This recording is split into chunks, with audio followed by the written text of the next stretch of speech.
Welcome to our channel. Umat beriman yang dikasihi Tuhan dan yang mengasihi Tuhan.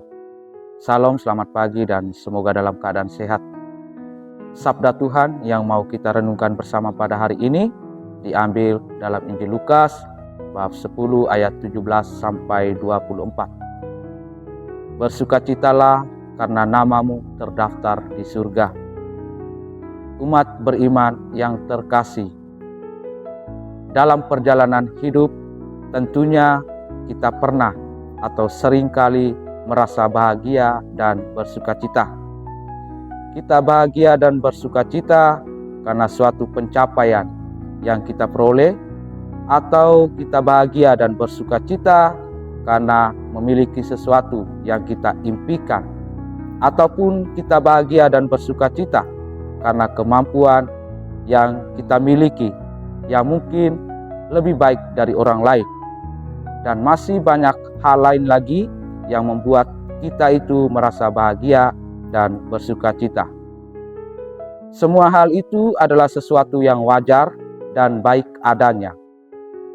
Namun di sisi lain, kita sebagai orang-orang beriman juga perlu merefleksikan kembali bahwa apakah kebahagiaan dan sukacita yang kita alami dan kita rasakan itu berasal dari kuasa Allah, atau Allah yang ikut campur dalam hal itu, atau hanya sebatas kita pahami sebagai kuasa manusiawi atau kuasa duniawi saja.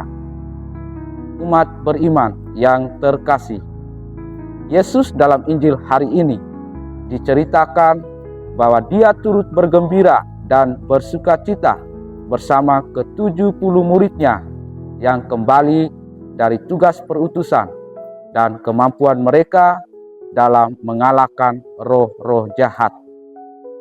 Yesus pun tidak melarang para muridnya itu bersukacita dan berbahagia atas pencapaian yang diperoleh.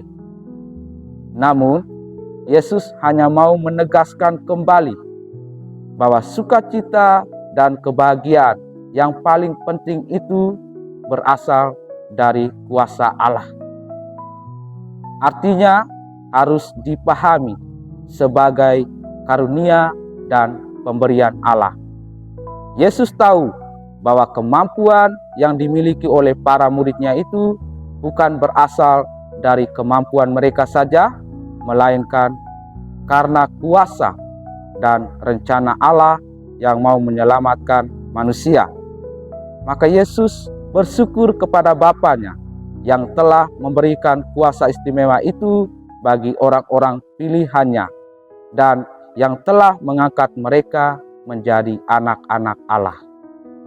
Umat beriman yang terkasih, kuasa istimewa dan status sebagai anak Allah itu juga bisa kita peroleh asal kita mampu bersikap rendah hati, mampu membuka diri, dan mampu memprioritaskan hubungan pribadi dengan Allah di atas segala pencapaian duniawi.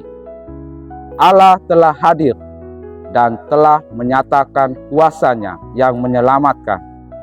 Maka marilah kita melihat dan menemukan wajah Allah dengan kasih, mendengarkan sabda-Nya dengan iman, dan menaruh harapan-harapan pada Allah seperti pesan Injil hari ini. Dan juga kita belajar dari Santo Fransiskus dari Assisi yang kita peringati hari ini. Dia adalah orang kudus yang sungguh hidup dengan mata dan telinga Allah. Dengan cara itu, dia mampu hidup sederhana, penuh syukur, dan mampu membawa damai bagi orang lain. Dan kita percaya bahwa semuanya yang telah dilakukannya itu membuat dia menjadi orang kudus dan namanya terdaftar di surga. Semoga kita juga kelak menjadi orang yang terdaftar di surga. Semoga Tuhan memberkati kita. Amin.